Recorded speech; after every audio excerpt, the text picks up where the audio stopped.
Breaking చూస్తున్నాం. ప్రసిద్ధ పుణ్యక్షేత్రం విజయవాడ కనకదుర్గమ్మ ఆలయంలో టికెట్ల గోల్మాల్ కలకలం రేపుతోంది.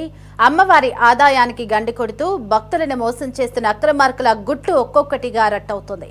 కేవలం వారం రోజుల వ్యవధిలోనే ఇలాంటి 2 అతిపెద్ద ఘటనలు వెలుగుచూడటంతో ఆలయ ఈవో సీనా నాయక్ సీరియస్ అయ్యారు. ఈవో ఫిర్యాదు మేరకు స్థానిక 1 టౌన్ పోలీస్ స్టేషన్లో 2 వేర్వేరు ఎఫ్ఐఆర్లు నమోదు చేశారు.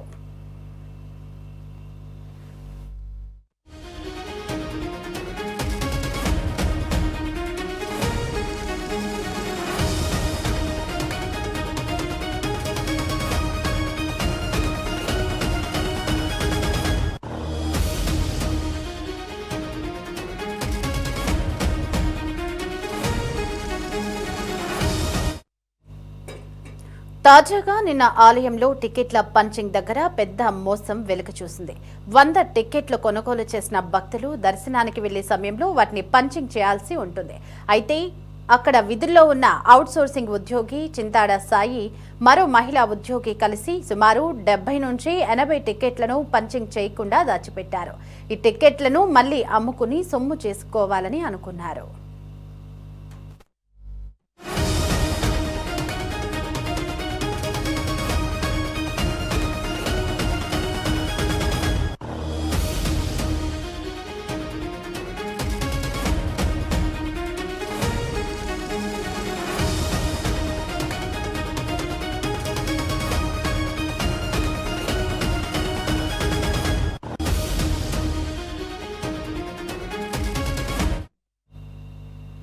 రైట్గా దీనిని గమనించిన ఆలయ సూపరింటెండెంట్ శ్రీనివాసరావు వెంటనే అలర్ట్ అయ్యి ఆ అవుట్ సోర్సింగ్ ఉద్యోగులను తనిఖీ చేయగా పంచింగ్ చేయని టికెట్లు బయటపడ్డాయి. వెంటనే ఈ సమాచారాన్ని ఈవోకు చేరవేయగా టెంపుల్ పోలీస్ సిబ్బంది నరసింహారావు, జగదీష్లు నిందితులను పట్టుకుని 1 టౌన్ పోలీస్ స్టేషన్ కు తరలించారు. ఈ ఘటనపై తీవ్రంగా స్పందించిన ఈవో సీనా నాయక్ ఆ 2 అవుట్ సోర్సింగ్ ఉద్యోగులను విధుల నుంచి తొలగిస్తూ ఉత్తర్వులు జారీ చేశారు.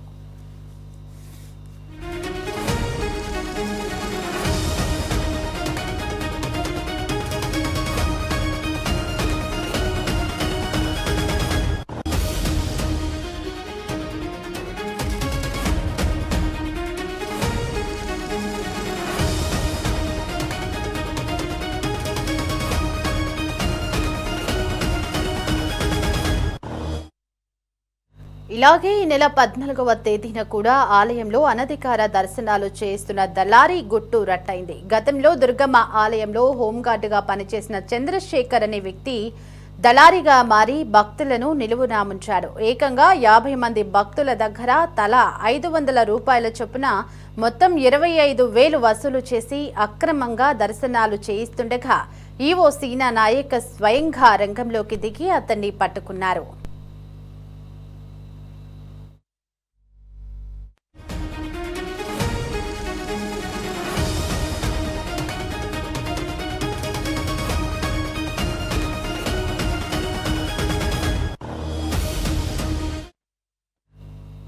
ఈవో ఫిర్యాదుతో స్పందించిన సిపి రాజశేఖర్ బాబు హోంగార్డు చంద్రశేఖర్ ను సస్పెండ్ చేస్తూ ఆదేశాలిచ్చారు. గతంలో కూడా అమ్మవారి ఆలయంలో నకిలీ 500 రూపాయల టికెట్ల వ్యవహారం తీవ్ర సంచలనం సృష్టించింది.